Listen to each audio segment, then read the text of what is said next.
That is so annoying. I was at Sagittarius Ascendant for the solar eclipse video and I get a call and it makes the video end. Like, that is so, like, why does that happen every time you get a call? So Sagittarius, then we're moving on to Capricorn Ascendant. We have the Ten of Pentacles upright. Guys, for you, this is huge. So knowing that the solar eclipse is happening in Capricorn, this is saying you are at a time of completion. Your value and worth are being changed and upgraded. You've come to a fulfillment of a cycle. And basically, you're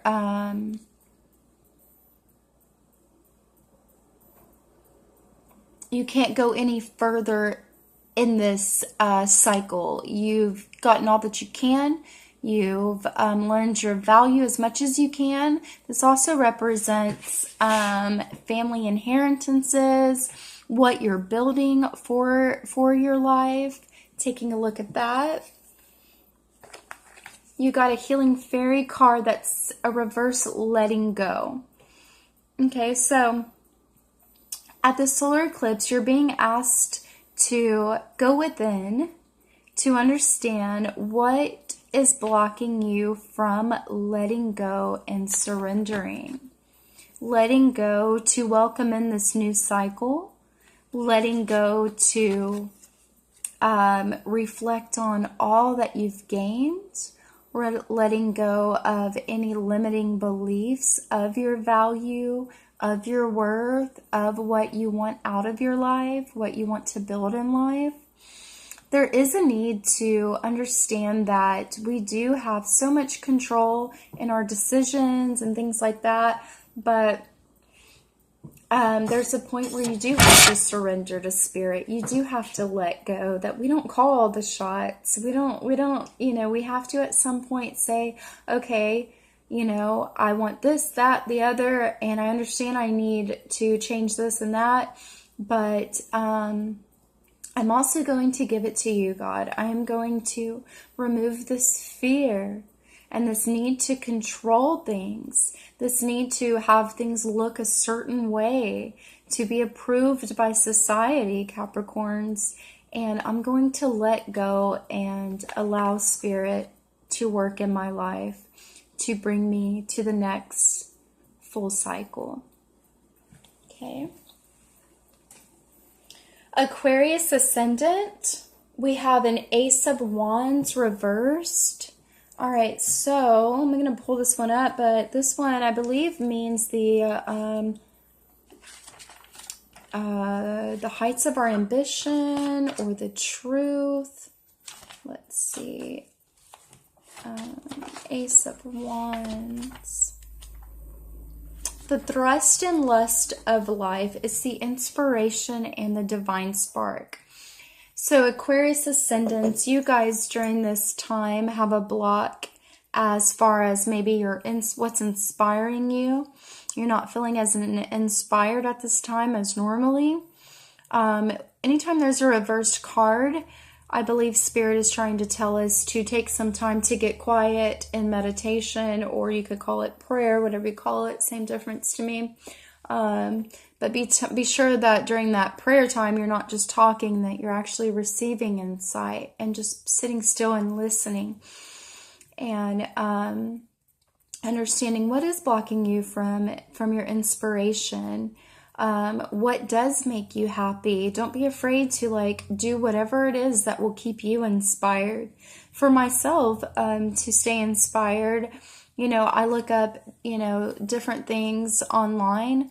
I like to listen to music, definitely keeps me inspired. Dance helps me to feel joyful and inspired.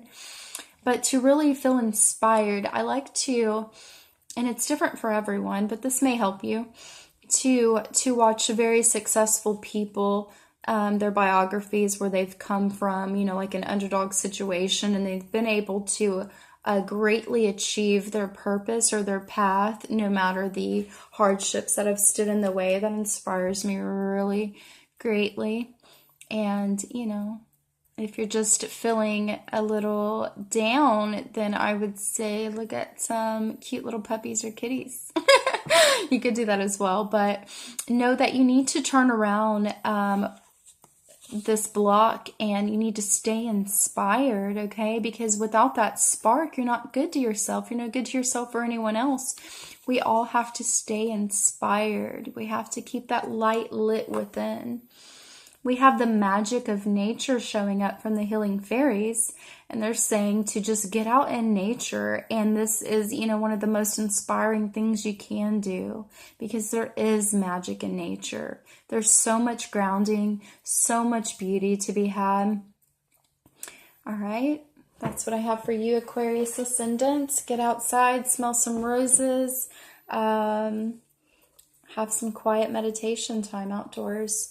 So after you, Aquarius, we have the Pisces ascendant.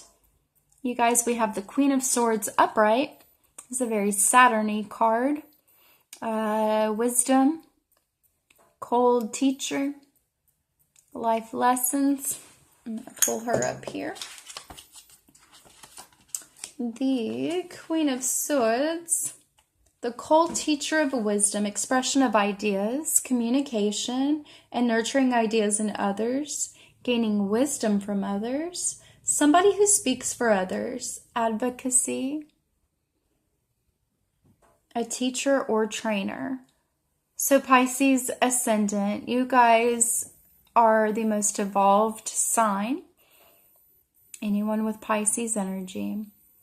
So much so to where you just want to surrender and be free and lay back, but you need to take what you've learned and teach others. Express those ideas, communicate. You do have value, you do have worth, you have power. The Queen of Swords knows her power.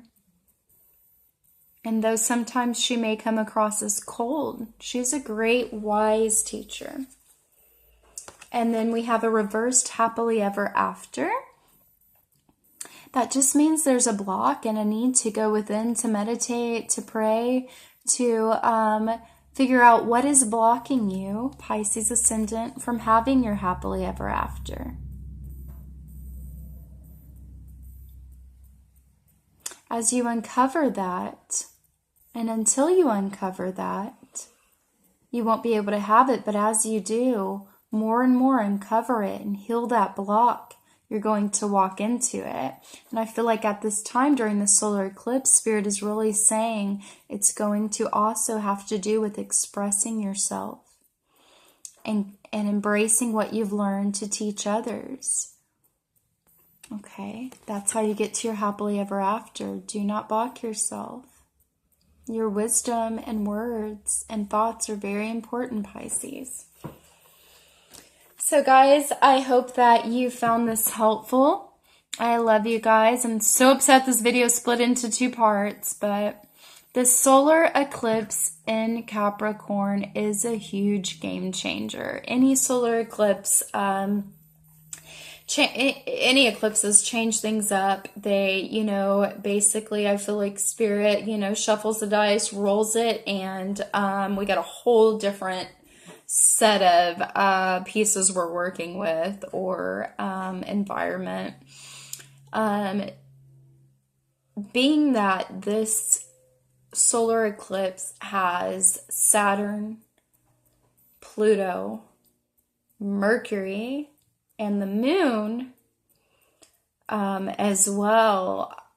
Saturn and Pluto bring karmic and fated, as well as eclipses. That's already fated energy. Saturn is teaching us life lessons. Pluto will take away and will transform for the new. The moon, we are going to feel this emotionally. Mercury, we are intellectually involved as well. So I love you guys. I hope that you know your chart well enough to know where this is happening for you in your life. If you would like a reading, you can definitely get with me at divinelygenuine.com. and we can go over your chart with a birth chart natal reading, and that will help you understand more this energy. We will have a lunar eclipse happening as well, and these eclipses, the energy lasts for a good 6 months. So huge fated times. I love you guys, and I hope that you have a great Saturday, and be blessed. See you soon. Peace.